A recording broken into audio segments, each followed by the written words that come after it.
Good afternoon, everyone. My name is Gil Rogers. I am the Director of Marketing and Outreach at Zinch.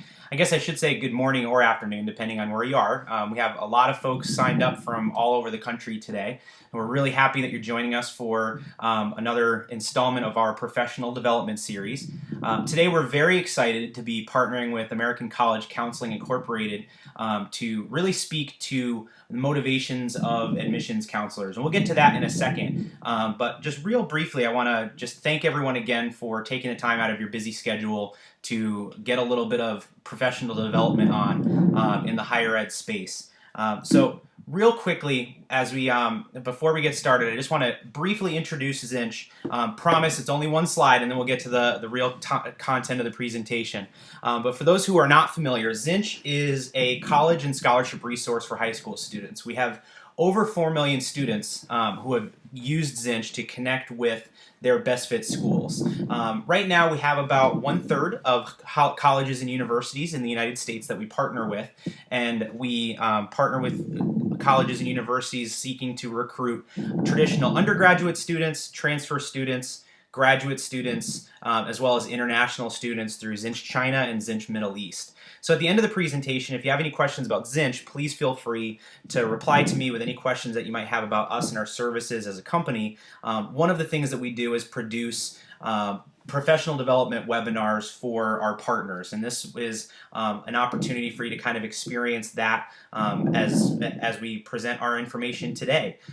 Just a couple of quick housekeeping items. If you have any questions throughout the presentation, you can feel free to type those into the questions box that you'll see on the right-hand side of your screen. We will do our best to answer all the questions that we have at the end of the presentation. If at any point we can't answer some of your questions, we'll be sure to follow up with those via email as well. So if you have any questions during the presentation, please feel free to type those into the questions box on the right, and we'll answer them at the end of the presentation. We have a lot to cover, so I don't want to take any more time. What I'll do at this point is turn it over to Miriam Gardner-Engel to give us our presentation today on effects of extrinsic rewards on admissions counselors' performance. Miriam, take it away. Thank you, Gil. Thank you for joining us today. First, let me begin by telling you a little bit about myself. For the past 9 years, I've worked in the college admissions field. I started out as an admissions counselor at a for-profit proprietary college, and I worked as a director of student management and an associate director of admissions. I conducted this research study while I was working as an associate director of admissions. And this study was recently published in ERIC. I did this study for my capstone while obtaining my master's degree in education and college administration at Kaiser University. Discovering the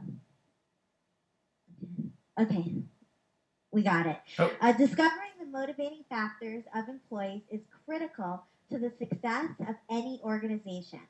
Most employers feel that extrinsic motivators are what truly motivate employees to achieve their career goals. What I did was I set out to discover the true motivating factors of admissions counselors at the eCampus at Kaiser University. This research takes place on one of the largest proprietary educational institutions in the state of Florida, Kaiser University eCampus. Overall, Kaiser University has approximately 19,000 students. They have over 15 campuses all throughout the state of Florida, and they also have a campus in China. Kaiser University employs approximately 400 individuals that work in the admissions capacity. The purpose of the Action Research Project is to determine if extrinsic rewards act as a motivating factor for admissions counselors. Admissions counselors play an essential role in higher education. They recruit and enroll students in the university. In the admissions field, it's essential for managers to keep their employees motivated, to maintain high levels of achievement. Often, managers struggle to try and learn what their employees' motivating factors are that enables them to become successful. The goal of this research is to determine if extrinsic rewards improve the admissions counselor's performance. To accomplish that, this study will measure the counselor's performance when they receive tangible rewards compared to when they receive verbal reinforcements for their performance. Productivity will be compared when they receive tangible rewards and when they receive words of encouragement rather than tangible rewards. So we're going to be discussing the literature reviewed on intrinsic and extrinsic rewards. Attitude and personality have a very strong correlation with motivation in the workplace.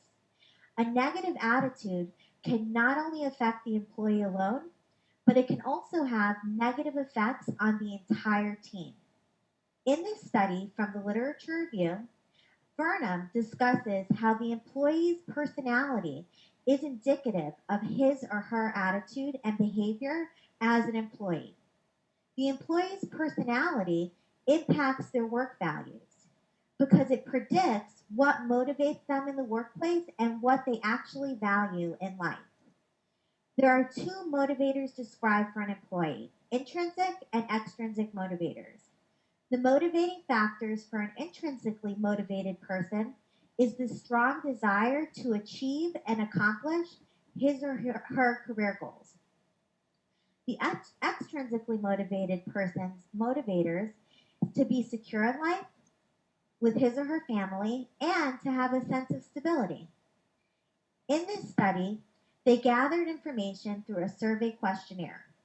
In the survey, the participants were rated on several areas, such as job importance, achievement, benefits, interest, trust, and job security.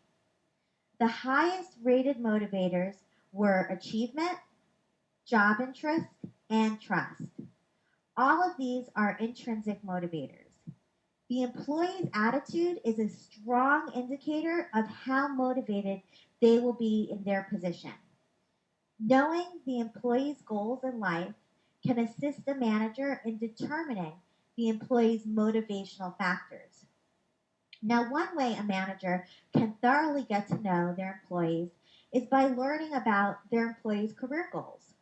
When the employee realizes the growth opportunities that they can obtain in a company, they will be more motivated to be successful in their positions. It is so essential for managers to measure the employee's performance levels. By measuring the employee's performance, the manager will find out the employee's motivating factors. Now, in a study by Zorn and Ruscio, they discussed the importance of communication in motivating admissions department. What they did was they outlined 3 forms of speech that are essential in motivating an admissions team at a college. The first form of speech that should be conveyed to the team is the ability to increase the employee's knowledge and understanding of what is needed for his or her position. The second form of speech conveyed to the employee is their value as an employee and the importance of their positions. The third form of speech involves getting more acclimated with the employees on the team. It's so important for managers to show an interest in the employee's life outside of work and to help promote interaction between team members. All of these forms of speech discussed in the article are essential for all managers to utilize in college sales teams environments. Providing the employees with knowledge pertaining to their positions will assist the employees in their productivity. Knowledge, such as professional development, empowers the employee and makes them feel more comfortable in their positions. When employees realize that they're valued to a company and that they are appreciated, they will be motivated to continue to be productive in their positions. Establishing a mutual bond between the employee will motivate the employee to make them have a desire to become successful. An unexpected method of motivating employees is just simple good management, effectively communicating expectations. Communication is also another critical element that both establishes a bond between management and the employees, and it also conveys the knowledge that will empower the employees. In a study by Leibowitz and Schumann, They argue that the ingredients necessary to motivate employees are already there in the workplace. Factors such as interest, satisfaction with the job, and the work itself. The question now becomes for managers, how can you channel those motivations into a higher productivity? The view of employee motivation dictates that the crucial time is in planning. For strong motivation, it's during the hiring process as much as during the management of employees throughout their tenure with the company. Another form of extrinsic reward shown to be a workplace motivator is professional development opportunities. Employee development plays a major role in motivating employees. Taking the time to develop the employee's skills is critical for all managers. So, if some studies prove that intrinsic motivators work and others prove that extrinsic motivators work, how should a manager react? Providing employees with incentives can have both a positive and a negative effect. Some employees will aspire to achieve the rewards and incentives, while other employees are just not motivated by incentives, and they may even act as a demotivator. According to a study by Brown, management created incentive programs because not all of their employees were receiving raises and promotions. They offered incentive programs to act as a replacement. Management should be creating training programs and educating the employees to move up within the company. So we're going to be discussing the research and the methodology. The ever-present problem for an admissions team is how to get the greatest number of most appropriate prospects for new students for the university. The problem for the managers of the admissions counselors is how to keep the counselors performing to their greatest potential. There really is no clear consensus in the research community about the best way to spur admissions counselors on for high levels of achievement in the world of proprietary career-oriented higher education. What this study does is it takes the opportunity to use primary data collection to investigate the solution to the problem of motivating admissions counselors. This study takes a convenient sample of 9 admissions counselors who work in the online division. They report directly to myself. I am their manager. The participants consist of 6 females and 3 males. None of the participants have been in college, the college admissions field, for more than 3 years.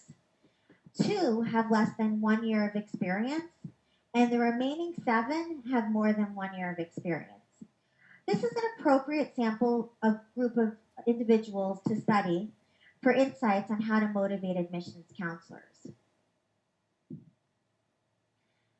So during the Action Research Project, I utilized extrinsic and intrinsic factors to motivate admissions counselors. And what I did was I measured the results. So for 2 weeks, I provided the participants with tangible items such as candies, chocolates, candles, etc., and for each student that they enrolled. The following 2 weeks, I did not provide the admissions counselors with any tangible items. I only provided the counselors with words of encouragement on accomplishing their goals. Every time a counselor had an enrollment during the 2 weeks of receiving an extrinsic reward, the reward given to them was recorded, as well as the counselor's enrollment performance. During the 2 weeks when the counselors received verbal reinforcements for their performance, each verbal reinforcement was recorded in addition to the counselor's enrollment performance. So some examples of the verbal reinforcements included statements such as way to go, great job, you're changing people's lives.